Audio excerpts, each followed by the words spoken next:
Hello friends, അങ്ങനെ നമ്മളുടെ beach വിശേഷങ്ങൾ ഗോവയിലെ കഴിഞ്ഞിട്ടില്ല. കഴിഞ്ഞ എപ്പിസോഡുകളൊക്കെ കണ്ടവർ ഇഷ്ടപ്പെട്ടെങ്കിൽ സബ്സ്ക്രൈബ് ചെയ്യണം മറക്കരുത്.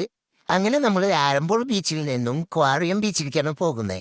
ഈ പോകുന്ന വഴി നിങ്ങൾ ഈ ഒരു റിവർ കാണുന്നുണ്ട് ഗൂഗിൾ മാപ്പിൽ. ആ റിവറിന്റെ സൈഡിൽ കൂടെയാണ് നമ്മളിപ്പോൾ പോയിക്കൊണ്ടിരിക്കുന്നത്. അത് ഞാൻ നിങ്ങൾക്ക് ഈ വീഡിയോയിൽ കാണിച്ചു തരുന്നുണ്ട്. പ്രത്യേകിച്ച് കാണാൻ ഒന്നുമില്ലെങ്കിൽ പോലും വെറുതെ ഒന്ന് കാണിച്ചു തരാമെന്ന് വിചാരിച്ച് കാണിച്ചു തന്നാണ്. അങ്ങനെ നമ്മൾ ബീച്ചിലെത്തി.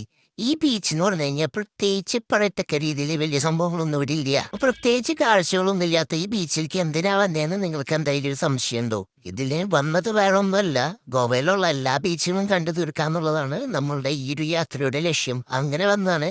അതിനൊപ്പം തന്നെ ഇവിടെ ഒരു ഗുഹ കേവ് എന്ന് പറയുന്ന ആ ഒരു സംഭവം നമുക്ക് കാണാനുണ്ട്. അതായത് കടലിന്റെ ഉള്ളിൽ ഉള്ള ഒരു ഗുഹ കേവ്. ഉള്ളിൽ മീൻസ് കടലിനോട് ചേർന്ന് കടൽ വെള്ളം വന്ന് തിരകൾ പുറത്തേക്ക് പോകുന്ന ഒരു ഗുഹ കേവ്. നമ്മൾ ഇതുവരെ കണ്ട ബീച്ചുകളിലത്തെ മെയിൻ പ്രത്യേകത ബീച്ച് സൈഡിൽ കൂടുതലും തന്നെയുള്ളായിരിക്കും ഉണ്ടാവുക. പക്ഷെ ഇവിടെ എന്ന് വെച്ച് കഴിഞ്ഞാൽ പൈൻ ഫോറസ്റ്റുകളുടെ വലിയൊരു ഏരിയ തന്നെയുണ്ട്. അത് ഞാൻ നിങ്ങൾക്ക് ഇതിന്റെ ലാസ്റ്റ് ആയിട്ട് കുറച്ച് ഫോട്ടോസ് ഇടുമ്പോൾ മനസ്സിലാവും. അതുപോലെ തന്നെ ഇതൊരു റിവർ റിവർ വന്ന് ചേരുന്ന ഒരു കടലും കൂടി ആയതുകൊണ്ട് തന്നെ ഇവിടെ വെയിലേറ്റം വെയിലിറക്കം എപ്പോൾ ഏത് രീതിയിലൊക്കെ വരാമെന്നൊന്നും നമുക്ക് പറയാൻ പറ്റില്ല. അപ്പൊ അതുകൊണ്ട് തന്നെ ഈ ഒരു ബീച്ച് കുളിക്കാനോ അല്ലെങ്കിൽ അങ്ങനെയുള്ള ആക്ടിവിറ്റീസിന് അത്ര നല്ല സ്ഥലം പോലും അത്യാവശ്യത്തിന് അങ്ങനെ ഉപയോഗിക്കുകയും ചെയ്യാം. ഇതാണ് ഞാൻ ഇത്തിരി നേരത്തെ പറഞ്ഞ ആ ഗുഹ. പ്രത്യേകിച്ച് സംഭവങ്ങളൊന്നും ഇല്ലെങ്കിൽ പോലും ഈ തീരെ അടിച്ചുണ്ടായ ആ ഗുഹയാണ് ഈ ഒരു ഗുഹ. അതിന്റെ കുറച്ച് വിഷ്വൽസ് ഞാൻ നിങ്ങൾക്ക് ഇവിടെ കാണിച്ചു തരുന്നുണ്ട്. നിങ്ങൾ ഗോവയിൽ ഉണ്ടെന്ന് വെച്ച് കഴിഞ്ഞാൽ മസ്റ്റായിട്ട് വിസിറ്റ് ചെയ്യേണ്ട ഒരു പ്ലേസ് എന്ന് എനിക്കിതിനൊരിക്കലും പറയാൻ സാധിക്കില്ല. കാര്യം എന്ന് വെച്ച് കഴിഞ്ഞാൽ ഇവിടെ അങ്ങനെ പറയത്തക്ക രീതിയിൽ വലിയ സംഭവങ്ങൾ വേറെ ഒന്നും തന്നെയില്ല. പിന്നെ റിസോർട്ടുകളായാലും റൂമുകളായാലും അതൊക്കെ വളരെ കുറവാണ്. ഇങ്ങോട്ട് എത്തിച്ചേരാൻ നമുക്ക് സ്കൂട്ടർ തന്നെ വേണം. കാര്യം എന്താ വെച്ച് കഴിഞ്ഞാൽ നമ്മളിപ്പോൾ ബസ്സിൽ വരുന്ന ആൾക്കാരാണെങ്കിൽ പോലും അത് ഇറങ്ങി നടക്കാന്ന് പറഞ്ഞു കഴിഞ്ഞാൽ ചില്ലറ ദൂരം എന്നല്ല. അപ്പം അതുകൊണ്ട് തന്നെ നിങ്ങൾ ബസ്റ്റായിട്ടും സ്കൂട്ടറിലോ അല്ലെങ്കിൽ കാറോ എടുത്തിട്ട് ഇങ്ങോട്ട് വരാൻ പാടുള്ളൂ. ഇതിയോടൊക്കെ വരുമ്പോൾ പാറയുടെ മുടിയോടെ സൂക്ഷിച്ച് നടക്കാൻ നല്ല വഴുവഴുപ്പുണ്ട്. ജസ്റ്റ് ഒന്ന് കാല് തട്ടി ഒന്ന് താഴ്ത്തിക്ക് വീണ് കഴിഞ്ഞാൽ ജ്യൂസ് അടിച്ച പോലെ തവിട് കൂട്ടിയാവും നമ്മൾ. അപ്പം അതുകൊണ്ട് അങ്ങനെയൊക്കെ വരുമ്പോൾ സൂക്ഷിച്ചൊക്കെ വരിക. പിന്നെ ദേ ഇവിടെ വരിക, ഇങ്ങനെ തിരകളൊക്കെ ഇരുന്ന് കാണുക, അങ്ങനെയൊക്കെയല്ലേ നമ്മൾ കാണണ്ടേ. പിന്നെ ഇങ്ങനെയും കുറെ കാര്യങ്ങളൊക്കെ കാണാമല്ലോ.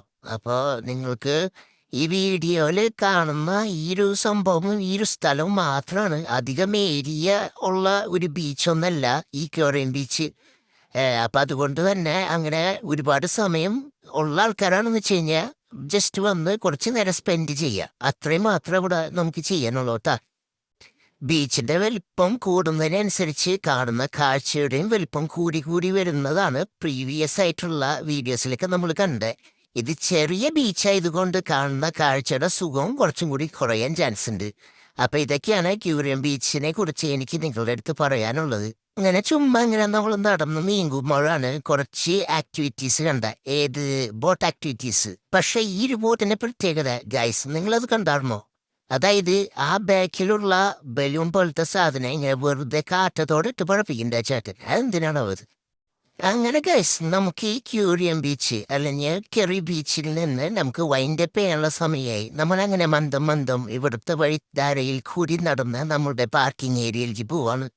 അങ്ങനെ പോകുന്ന വഴിയിലും അതിന് മുന്നേ ഏറ്റെടുത്ത കുറച്ച് ഫോട്ടോസ് ഞാൻ നിങ്ങൾക്കായിട്ട് ഇതിന്റെ ലാസ്റ്റ് ആയിട്ട് ആഡ് ചെയ്യുന്നുണ്ട്. അപ്പം ഞാൻ അടുത്ത വീഡിയോയിൽ കാണാം. ബൈ.